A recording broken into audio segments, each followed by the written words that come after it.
Yes, I think it was not good. I think it was not good because we had a lot of different dialogues. I'm always open to media, but there are very sensitive things. I just want to be honest, and I just want our partners to understand the situation correctly, and I want to understand everything correctly. That's about us. Not to lose our friendship.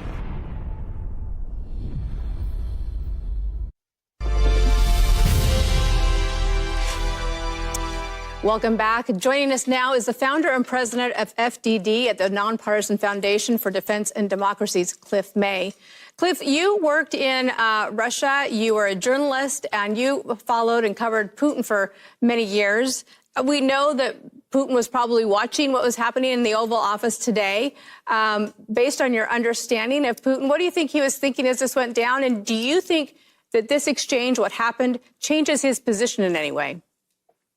I think Putin was very gratified to see that. It's exactly what he wants to see, is a break between Trump and Zelenskyy. I think he's probably celebrating however he celebrates.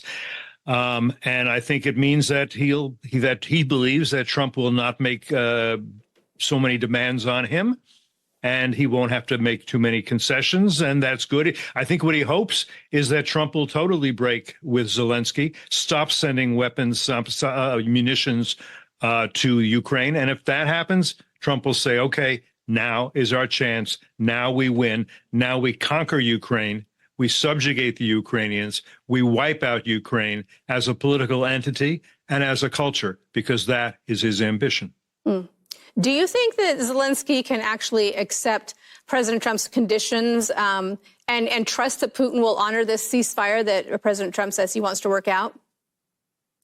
Look, I greatly admire Zelenskyy, but you don't come to a meeting like this to negotiate. You come to a meeting like this if the negotiations are done and you're going to sign the deal. And if this deal is not an ideal deal, but it was a reasonable deal. It would have meant an economic partnership between the U.S. and Ukraine.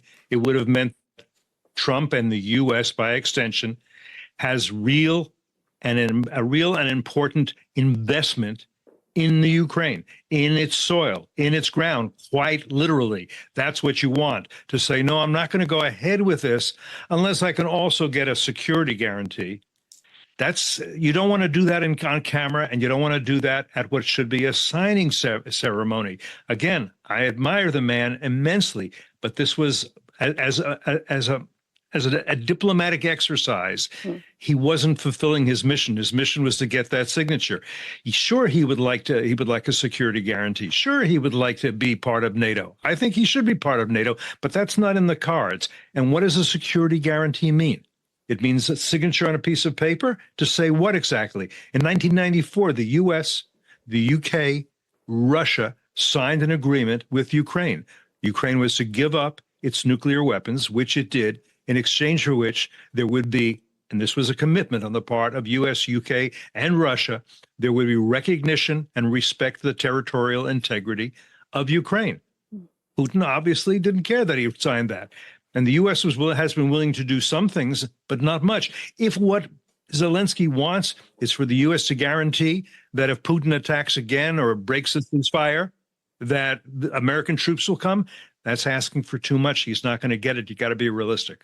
Cliff May, fascinating perspective. Thanks so much for being here. All right, Lindsay, we know the president